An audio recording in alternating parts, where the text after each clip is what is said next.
these missiles, together with 43,000 Soviet personnel installed in Cuba, and they were just beginning to set up these missiles when suddenly, and very late in the day, the Americans noticed.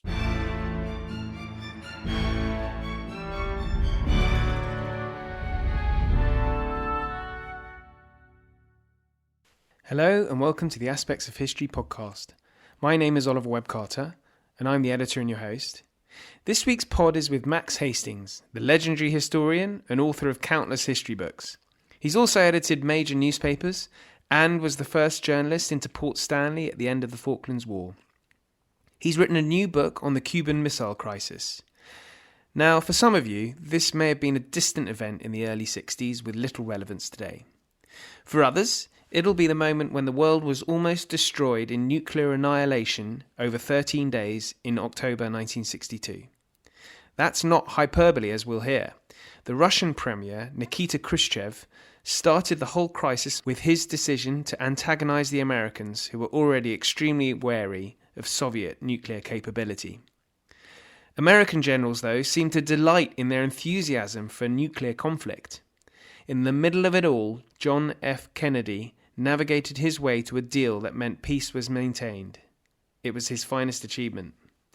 Well, listeners, we're now in a world with another Russian leader behaving erratically, and many more countries than in 1962 now hold nuclear weapons.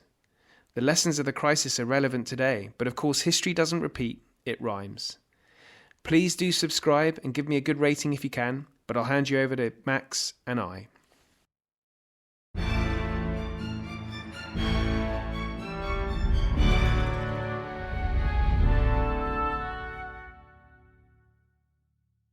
Max, thank you so much for joining and to talk about your new book, Abyss. It's always a pleasure, Oliver. Well, this story is, I was born well after the events of 1962, and I was always aware that, we came close to nuclear war, but that's about, thinking about it any more deeply than that. But the book really brings home how close everything was and what a momentous event it was. And then, as you write in your introduction, we have the current events in Ukraine. So it becomes even more relevant. Well, when I started out on this book, it felt like writing another piece of history. And it was odd one out among my works, because all the past ones have been about wars that happened. This one, of course, was about a war that mercifully for mankind didn't actually happen, but came so close. And so many people, it has to be said, on both sides of the Iron Curtain, as we called it, in the middle of the Cold War, actually wanted it to happen. They wanted war, that it is a sort of miracle that it didn't happen. But when I started out, that it just felt like this was all to do with the past. But now suddenly again, we see in the Kremlin another reckless risk taker who is prepared repeatedly to expose the West to nuclear threats, and who I believe to be a less responsible player than was Nikita Khrushchev, the Soviet Union's leader in 1962. So suddenly the whole thing has an importance to try and understand what happened 60 years ago and what lessons we can learn for the future. And of course, the first lesson for everybody is be afraid. That somehow we've all had such spoilt existences in the last 30, 40 years. It may not have seemed so, but when you look at it, that we hadn't been involved in big wars, only small wars a long way away, that it's only in recent years that climate change has suddenly started to be a big factor. Nobody's been obliged to fight. We've had enough to eat. We've been warm. We've been comfortable. And therefore, we've been able to set aside in our minds the huge risk that these nuclear weapons, which terrified the world in all the years of the Cold War, they've always been there.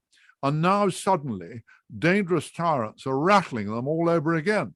And we begin to see how the world felt in 1962. And I'm so struck when I was researching Abyss by the number of people who were around at that time, and I was a teenager myself, so I remember a bit of it, who really did believe that the world was going to come to an end, that we were all going to be blown up. That I was reading a memoir by another elderly man now who was then a schoolboy, who said, I really, really believe that President Kennedy was going to call Khrushchev's bluff and that we were all going to be incinerated. And this was somebody who was a 13-year-old in 1962 at school. So these fears were very real. So Max, how do we get to the events of 62? Because presumably, ever since the Russians had a nuclear bomb, the threat of nuclear war was a constant. The Cold War, which of course really began in 1945, when with the end of the Second World War, that Stalin had seized a new empire in Eastern Europe. And Stalin made dire threats in which he told the West, he said there cannot be peaceful coexistence between capitalism and communism. At times, Soviet leaders said, we will bury you to the West. And the West believed them. And the West fortified Europe, Western Europe, in preparation for a possible attack by the forces of what was known as the Warsaw Pact. The Soviet tanks confronted American tanks in Berlin, which then, of course, was an outpost of the West in the middle of Eastern Germany, which was then a communist state. And at every turn, the President of the United States and the Prime Minister of Britain and other Western leaders, they really believed that a showdown, a nuclear showdown with the Soviet Union might come. So one always has to see that the world was on a hair trigger. And in the midst of all this, in 1962, you had generals on both sides of the Iron Curtain who were terrifyingly willing for war, that especially in the American camp, that the leaders of the United States Air Force, in particular, General Curtis LeMay, who was the head of the USAF, and he was a figure straight out of that great satirical black comic movie, Dr. Strangelove, that Curtis LeMay was absolutely convinced that war with the Soviet Union could be a great thing for the United States because the United States is going to win it.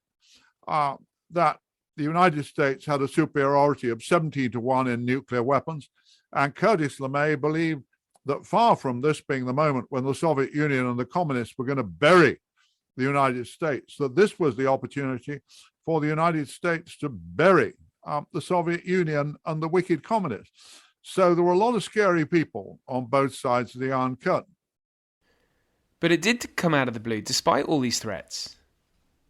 I'm always amazed, the longer I study history, intelligence, so-called, on which everybody spends billions of pounds gathering intelligence. And again, intelligence gets it wrong, that there's a failure to understand reality. Now, in particular, in 1962, nobody in the Western camp really understood that the Soviet Union, which seemed a real rival to the United States, was actually an economic basket case. And its leaders at a time when in America everybody was eating steak and watching colored televisions, that in the Soviet Union, if you were lucky enough to have a television at all, you had to watch a tiny screen through a magnifying glass filled with water. And this is in black and white. And there were bread shortages. There were people hungry across the Soviet Union. And yet none of this had really got across. But the one man who thoroughly understood the mess that the Soviet Union in was Nikita Khrushchev, the Soviet Union's leader.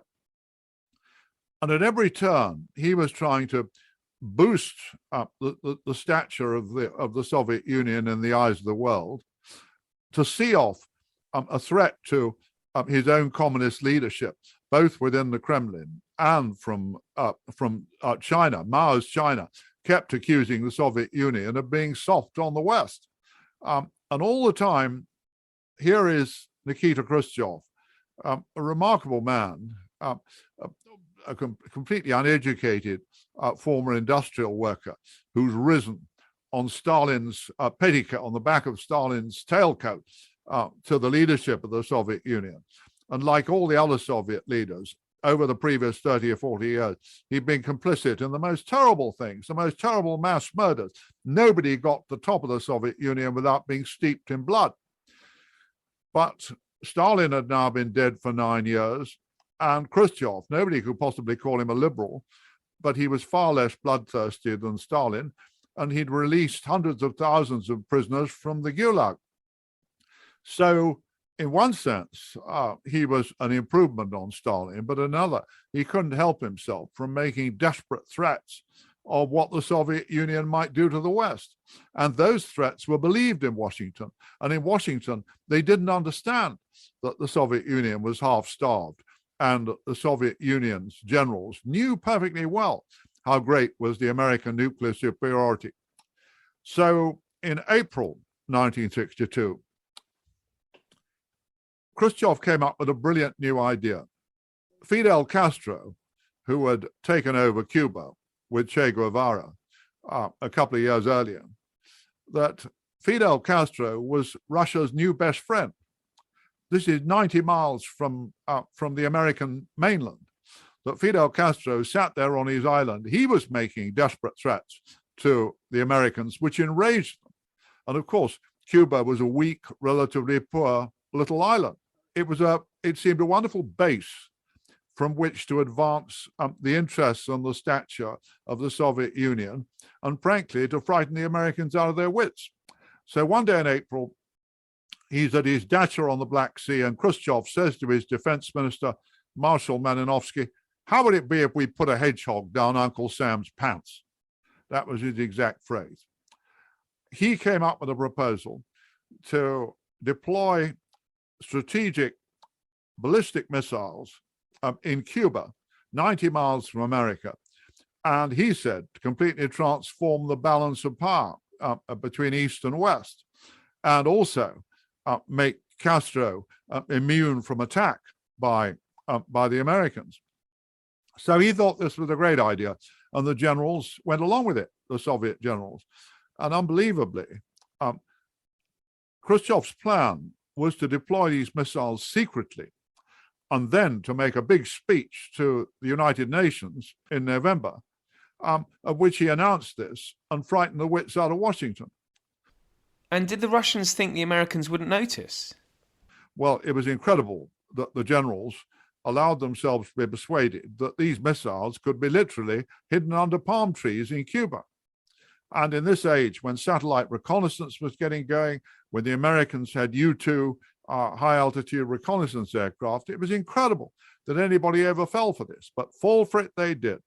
These missiles, together with 43,000 Soviet personnel installed in Cuba, and they were just beginning to set up these missiles when suddenly, and very late in the day, the Americans noticed. On October the 16th, 1962, that Kennedy is in his pajamas in the White House while his kids are watching TV, and suddenly in comes his national security advisor carrying high-level photographs just taken by U-2 aircraft, and he says, "Mr. President, the Soviets have installed ballistic missiles in Cuba." So Max, we've got Kennedy. He's in office for only 18 or so months. What was his reaction? The first reaction of Kennedy was, "We're going to have to bomb them." And he sent for his brother, his closest counselor, Bobby Kennedy, who was only 36 years old, but he was Attorney General, and he was Kennedy's enforcer. He was the hard man. And he just said, shit, those son of a bitch Russians. So the first reaction of the Americans was, what are we going to do? And the second reaction was, we're going to have to attack them. And still in deadly secret, because the world didn't know what the White House knew, they started holding a procession of meetings in the White House, which are absolutely riveting. And we got the transcripts. And of course, I used the transcripts extensively in my book. And at these first meetings, most people thought there was going to have to be war. And the combined chiefs of staff, America's military brass, delivered a unanimous recommendation for massive bombing of Cuba, and followed by invasion and occupation of the island, which almost certainly would have led to war. Because the key point in my whole book is that, some historians have said the danger of war wasn't that great, because neither Khrushchev nor Kennedy wanted war. But the point was that in addition to the strategic missiles in Cuba, they'd also installed tactical nuclear weapons, scores of them. And I don't believe it's credible that if the Americans had invaded, if Russian forces on the island were being beaten, they were taking thousands of casualties, a rain of bombs was dropping on their heads, that the local Soviet commanders on Cuba would just have sat there and not used some at least of those tactical nuclear weapons, which almost certainly would have escalated into global war. And that was something Robert McNamara, the US Defense Secretary, he said long afterwards, when the Americans didn't know in 1962 about the tactical nuclear weapons on Cuba. And he said, as soon as historians told him that it had been discovered, revealed that there were these tactical nuclear weapons, he said, that must have meant war. He said, never mind what the generals wanted. The lieutenants had the power on Cuba to launch those missiles, and he figured they would have done so, and that's my opinion too. Right, so the cat's out the bag, and we have two meetings at the top of each government. You've got the ExCom, which is Kennedy's senior advisors, and then Khrushchev's Presidium. And what was the thinking going on at these meetings? First of all, the meetings in the White House are absolutely gripping, mesmerizing, as they discussed through the week that followed what was to be done. And most of Kennedy's advisors wanted war. They said, right, we got to go in there. We can't take this. This is a mortal insult to the United States. We got to go in there and take these people out, and take out Castro and CNN to communists in Cuba. In the Kremlin, they were that first week feeling pretty pleased with themselves that Khrushchev believed that he'd done something pretty clever, that the secret was being kept. He didn't know about the U-2 photography until suddenly, at 5 o'clock on Monday, 6 days after Kennedy had been told of the missiles, that in the Kremlin, they suddenly hear Kennedy is going to broadcast to the American people. And Khrushchev immediately realized, he tells his son, he says, the Americans must have discovered the missiles.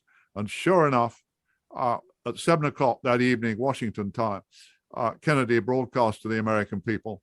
And he says, we've discovered these missiles in Cuba.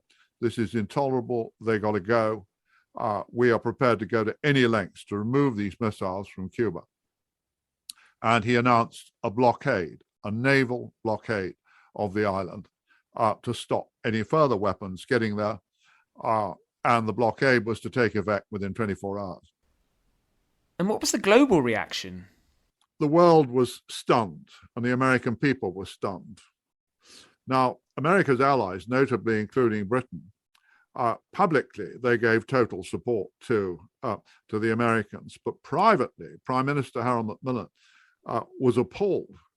He didn't believe anything in Cuba was worth the risk of a war, and he wrote in his diary, and he told his advisor, he told Kennedy, he said, we've had to put up with Soviet missiles within range of Britain and France and Germany for all these years. And there's no legal or moral reason why the Soviets shouldn't be allowed to install missiles on Cuba. He was appalled by the danger that he thought the risk of an American miscalculation was at least as great as that of the Soviet one. So although he gave Kennedy total support, that all his recorded conversations with Kennedy during the crisis, Macmillan was deeply apprehensive and as frightened of an American miscalculation of a Soviet one. Well, through the days that followed, the world held its breath.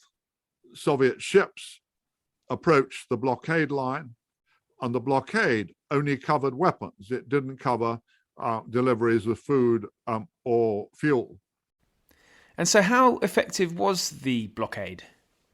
The first really good news to come out of the blockade was 36 hours after Kennedy made his broadcast, that news reached the White House that some Soviet ships had turned back on their way to Cuba.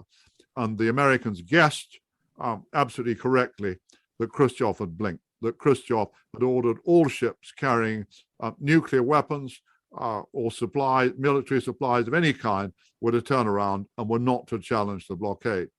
And the Secretary of State, Dean Rusk, said at the cabinet room table in the White House, he said, I think the other fellow just blinked. And the other fellow had blinked. But Khrushchev, although he realized very quickly, privately, that he couldn't see this through, that he got to back off, that the missiles were going to have to be withdrawn from Cuba. He couldn't bring himself to admit it. And so the world was kept on edge and suspense for 6 more days before belatedly, very belatedly, that Khrushchev backed off. And it's very, to me, one of many fascinating things about what happened. Why, in the end, did Khrushchev back up? Partly, of course, it was because Kennedy handled the diplomacy brilliantly, that he did not give in to the warmongers, to his own generals who wanted to invade Cuba. He approached the issues in the most measured and cautious fashion. He realized that at all costs, the great thing to do was to avoid a head-on nuclear collision with the Soviet Union. But also, the Soviets understood that the threat of American force was always there, that if they didn't give in, they were in no doubt that, first of all, Kennedy was surrounded by these incredibly bellicose generals who wanted to fight. And secondly, they really believed that if they didn't pull the missiles out of Cuba, the Americans were going to invade. So the threat of force was absolutely essential. But this was a poker game all the way through, and the stakes were so enormous. And you had tens of thousands of American troops moving to the East Coast. You had Florida, an American Air Force general I quoted in the book.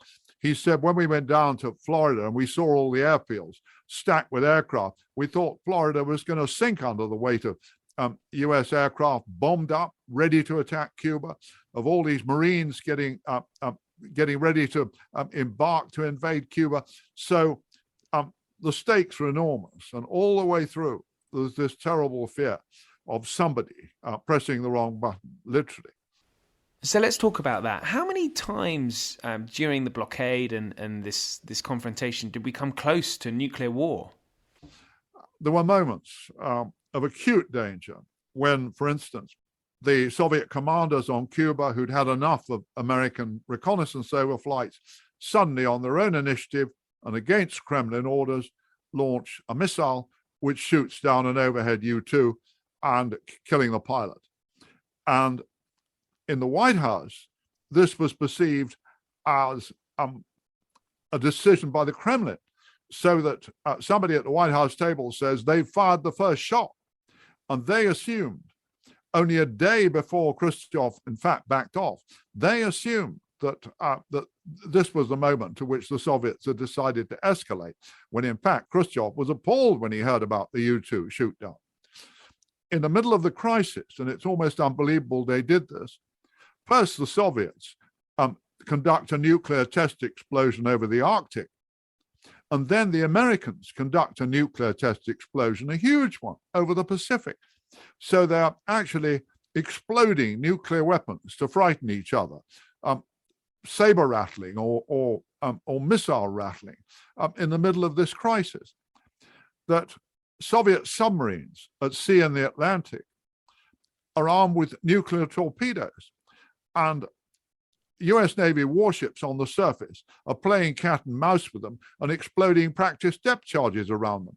And at least one Soviet captain in the middle of the crisis explodes. He completely loses his cool. And he says, war must have broken out on the surface. We're going to have to respond. I'm going to not just sit here and take this. We got to fire our nuclear torpedo. Now, in fact, he was calmed down by other officers. The submarine did not fire its nuclear torpedo, but the weapons were there and there were no technological safeguards to stop them being fired. So all the time, the stakes are sky high, and all the time, the fears on both sides are there. So there is a back down. The Russians back down. But luckily we avoided nuclear war, and it does seem to be a lot of luck involved. What was the Russian reaction to their climb down?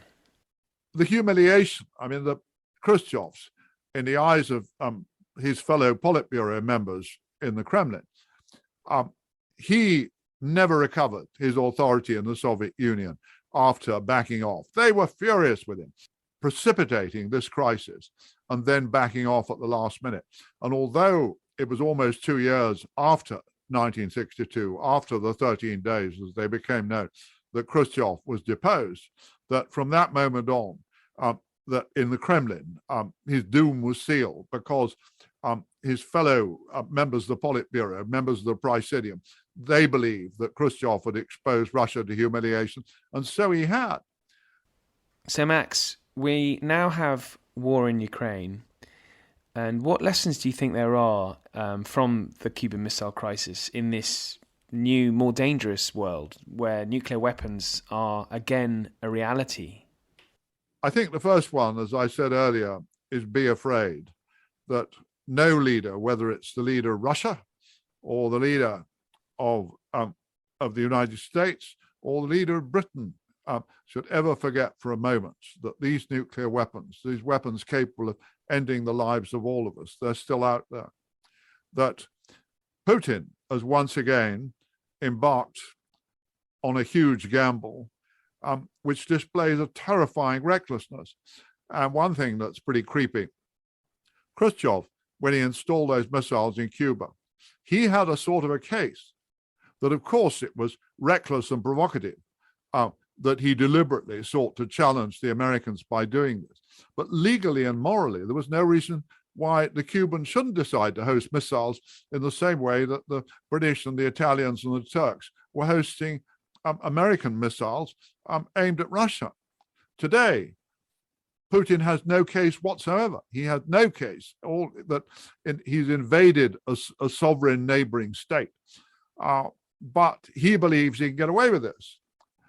And it is much more difficult and dangerous these days to challenge Putin with nuclear weapons, because in the Kremlin they knew back in 1962 about the overwhelming American superiority. But these days, that superiority doesn't exist, that the Russians have got an enormous nuclear arsenal, and there is absolutely no doubt that if there was an all-down showdown, we would all be doomed.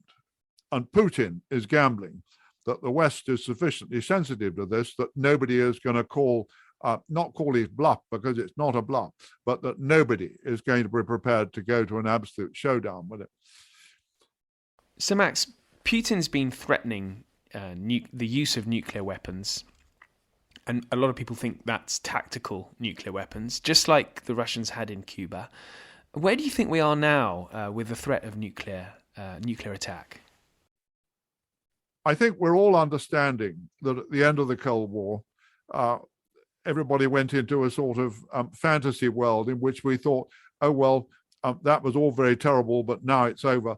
Today, there's not much doubt that great power competition is back to stay, that we're seeing the beginning of a new Cold War, which is not ideological as the old one was, but is about territory and power and influence.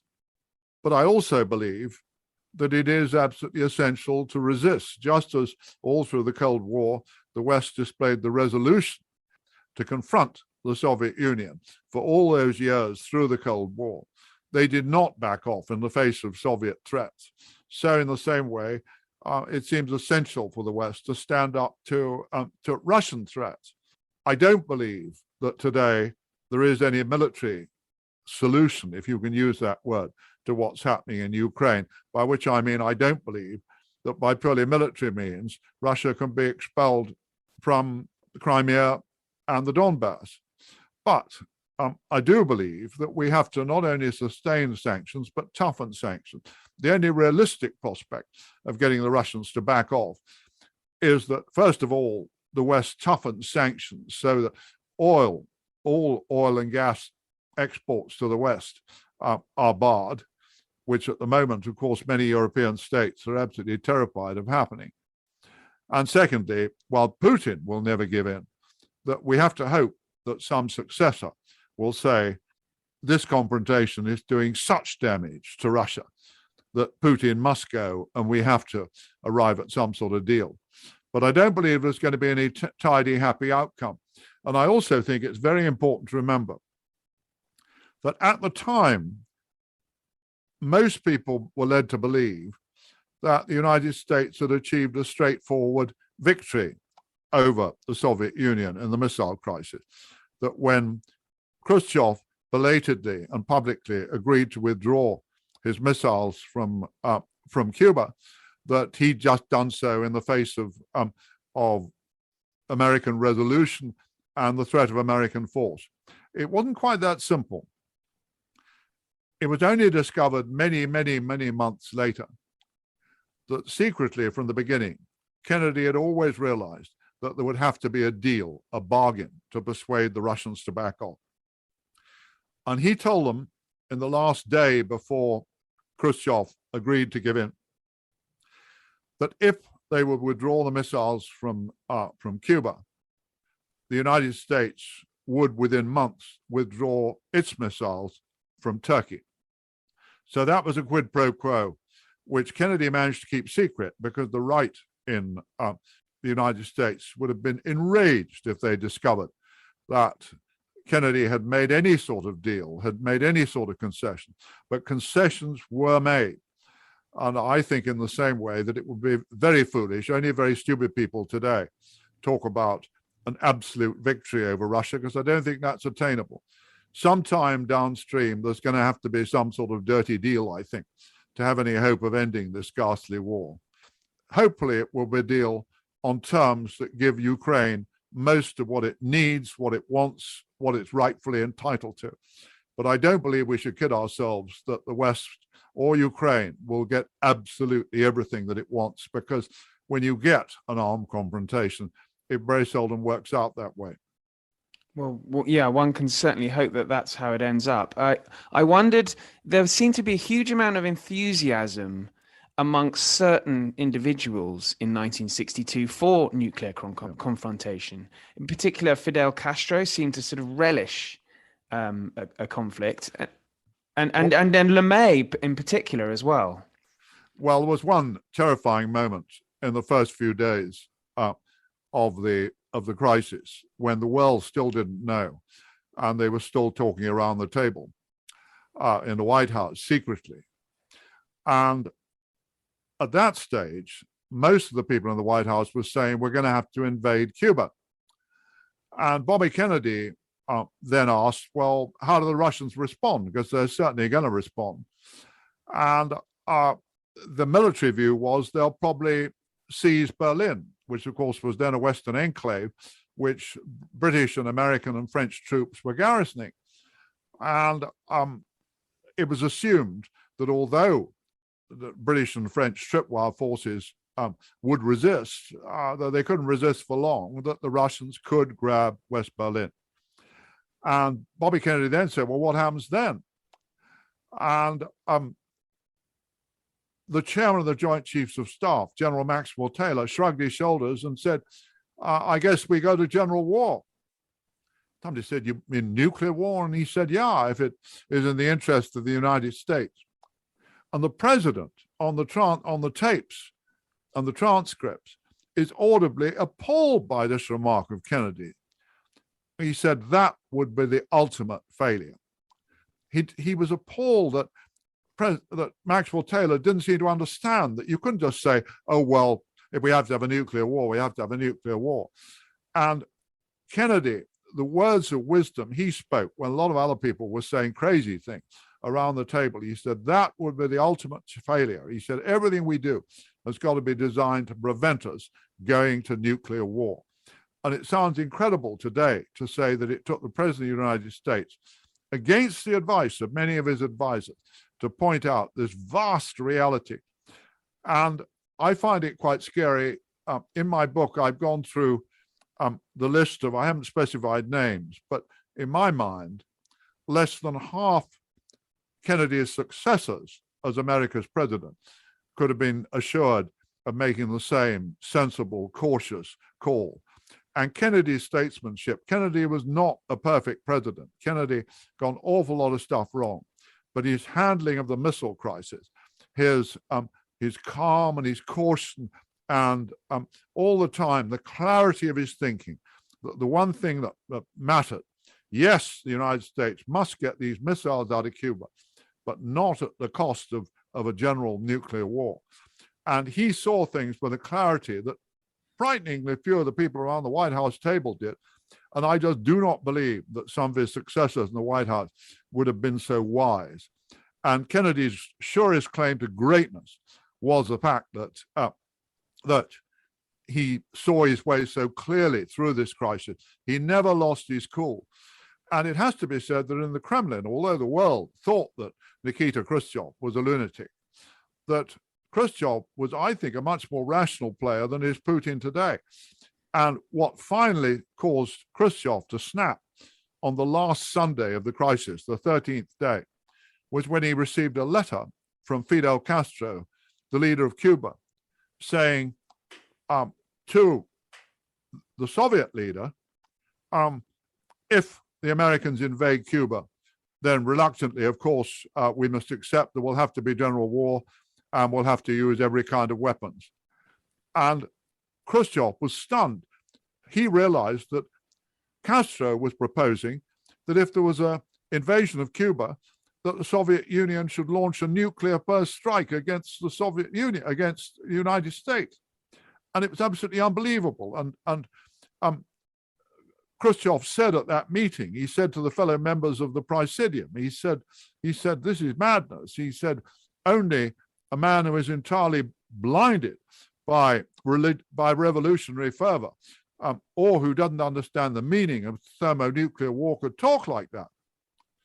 But we cannot be as competent today, I don't believe, that Putin is as rational, that this is a sort of megalomaniac who has far less constraints on his actions than did Khrushchev at the Kremlin table 60 years ago. Our current chiefs of defense staff, particularly in America, nowadays, I think it's certainly my understanding they're a lot more aware of the horrific consequences of nuclear war. And so there doesn't appear to be, certainly not as much missile rattling as you describe it. I'd entirely agree with you that as far as we know, thank goodness, there's no counterpart of Curtis LeMay among the American chiefs of staff. But in those days, one has to remember that all these people had grown up in the Second World War. Many of them had fulfilled senior roles in the Second World War. Curtis LeMay made his reputation by incinerating half Japan, by leading the bomber operations that killed hundreds of thousands of Japanese. And he came home at the end of the war to be hailed as a national hero. And also in 1945, the United States had led the Western world to an absolute victory. And the idea of absolute victory was still very deeply instilled in people's heads. The leaders of America had no doubt at all that they were the leader of by far the most powerful and important state on the planet. And they wanted to see America use its power to secure its end, to secure absolute victory. And today there's an understanding that absolute victories are not on the table, that people are much more cautious. They realize it would almost certainly be the end of the planet if we go to nuclear war. In 1962, a scary number of people did not understand that. And it is pretty spooky when you look back to those days. Now, President Kennedy, it's certainly his finest hour. And Robert Kennedy as well, his closest advisor, seems to have almost had a bit of he was a very bombastic, confrontational individual, but he also takes the same line as his brother. Bobby, I think, was a pretty unlovable character, whereas there's not much doubt that, especially in his handling of the Western leadership in the Cold War, Kennedy displayed greatness. That his brother, in my eyes, was never more than a charismatic politician, even on a good day. But in the missile crisis, he did display extraordinary common sense. And while some of his first reactions weren't very smart, he realized almost as soon as his brother that invading Cuba was a last resort and not a first one. And he backed his brother all the way when his brother said, we're going to have a blockade, which the chiefs of staff thought a pathetic response. And Bobby realized that you've got to try every other expedient, diplomatic and minimal force, which is what the blockade represented, before you went to shooting. And in that sense, Bobby came out of the crisis remarkably well. The plans for the invasion of Cuba were, I mean, you've just mentioned that LeMay came out of World War II with this great reputation. Maxwell Taylor, who may be familiar to some over the Operation Market Garden. Yeah, I mean, he was one of the leading American paratroop commanders in World War II. And but the plans to invade Cuba, I mean, reading your book, I was almost open-mouthed at how they seem to sort of make so many assumptions, and it didn't seem to be really particularly well thought out. The intelligence was lousy. The CIA thought that the Russians had about 5,000 troops on Cuba instead of the 43,000 they really did. They had no inkling about the tactical nuclear weapon. And it was only very late in the crisis that some of the people around the table in the White House began to understand that an invasion of Cuba was going to be a very bloody business, not just for the Russians and the Cubans, but also for the American forces doing the invading. But there was this huge residual arrogance in the United States. And one of the things I've tried to do in my book, a lot of the books about the crisis just deal with the 13 days. What I've tried to do is to set them in the wider context of the Cold War, so that anybody who reads the book will, first of all, understand something about what Cuba was in those days and Castro, and quite a bit about what the Soviet Union was and Nikita Khrushchev, and quite a lot about what sort of country the United States was in those days, with this curious combination, this curious ambivalence in the United States. On the one hand, there was this extraordinary national confidence that here was the United States enjoying a stupendous economic success, a standard of living undreamt of 10 or 15 years earlier in the United States. And this came with this huge belief that the United States really did seem to have been chosen by God, and God was still very important to them, to lead the world and be the most important and richest country on earth and so on. But matched with this was paranoia about the communist threat, a belief that out there were these evil communists who wanted to take it all away from them. So it was a curious mixture of conceit and paranoia.